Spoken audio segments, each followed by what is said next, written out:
You know those huge top 50 places to see before you die lists?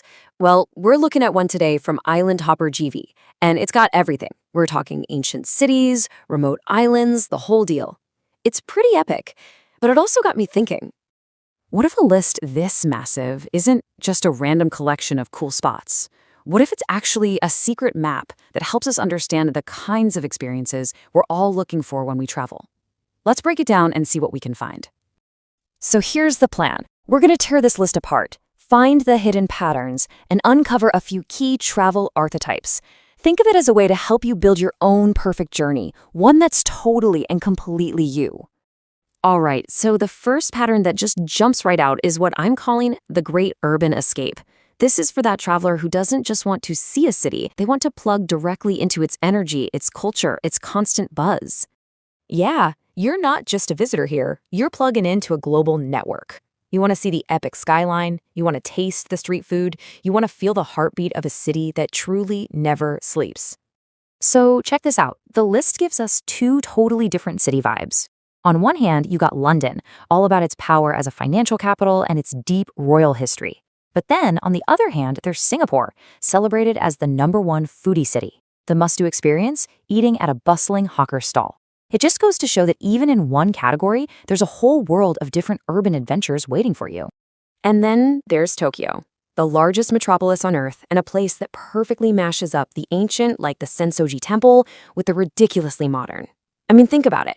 Where else in the world can you watch a traditional sumo match and then literally go drive Mario Karts through the streets of Shibuya? It's a city that's just built on these amazing, thrilling contrasts. Okay, so our next archetype is kind of the opposite of that bustling modern city. This one we're calling Journeys Through Time. This is where the main event isn't what's happening now, but the powerful, visible stories of the past. This one's for the traveler who just loves to walk through history. You're the person who wants to touch the stones of an ancient castle, wander down old cobblestone streets, and just imagine what life was like for the people who walked there centuries ago. The list uses this really powerful quote to introduce our first example, setting the stage for a city that literally changed the entire course of history, Florence, Italy. You see, Florence isn't just another city. It's basically a living, breathing museum. You can stand right in front of Michelangelo's David, look up at the unbelievable Duomo, and walk the exact same streets as Leonardo da Vinci and Machiavelli. History is everywhere. You can't escape it. And Florence is really just the tip of the iceberg. This list is packed with historical hotspots. You've got Budapest, the capital of bathhouses, with its medieval castle. You've got Prague and its famous astronomical clock. And then there's Jaipur, India's incredible pink city. Each one is a totally unique window into the past.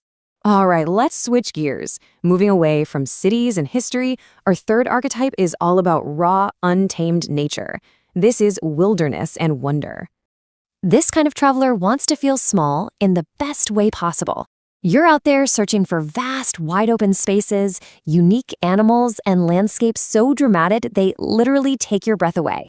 The list describes Raja Ampat as the last Eden, and that just perfectly captures this search for a pristine, untouched corner of the world where the sheer amount of life is just, well, it's almost unbelievable.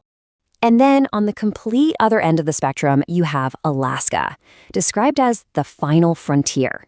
The whole idea here is that feeling of true wild wilderness, being in a place that is just vast, rugged, and completely untamed. And the list is full of these natural theaters. You've got Yosemite with its giant sequoias, Zion's incredible canyons, which the list describes as Yosemite without the trees, and of course, the epic wildlife safaris in South Africa. It's all about experiencing nature in its most pure, powerful form. Okay, our final archetype. This is one I think a lot of us dream about on a dreary Monday morning. It's Paradise Found. This one is all about pure escape, relaxation, and just serenity. Let's be real, sometimes the whole point of a trip is to do absolutely nothing in the most beautiful place you can possibly find. This is for the person whose perfect day involves nothing more than sun, sand, and the sound of waves. The Caribbean section of the list is a perfect example of this. You've got the classic honeymoon spot, St. Lucia, with its famous pittons, the amazing resorts in Jamaica, and even really unique places like Aruba, which is a desert island with world-class beaches. It just shows how much variety there is even within the idea of paradise. And you know what? This search for paradise is a global thing. From the jaw-droppingly beautiful beaches of the Seychelles to the all-inclusive resorts of the Turkish Riviera to the iconic Greek islands and all the way to Australia's perfectly named surfer's paradise, the quest for sun and sand is happening all over the planet. So, after breaking this all down, what's the big takeaway? A bucket list isn't really about the where, it's all about the why. It's a map that shows the kinds of feelings and experiences we're really chasing, whether that's the thrill of a city, the wisdom of the past, the awe of nature, or just the pure peace of paradise. And this is the most powerful part. You can actually use this framework to build your own ultimate bucket list. First, figure out which of these archetypes really calls to you. Maybe it's just one, maybe it's a mix of all four. Then start looking for destinations that match that vibe. All of a sudden, you're not just picking places off a random list. You're designing a journey that is authentically 100% yours. So I'll just leave you with this to think about. Are you an urban explorer, a history buff, a nature adventurer, a paradise seeker, or maybe some combination of them all? Once you know that, the whole world opens up in a completely new way. So, what does your journey look like?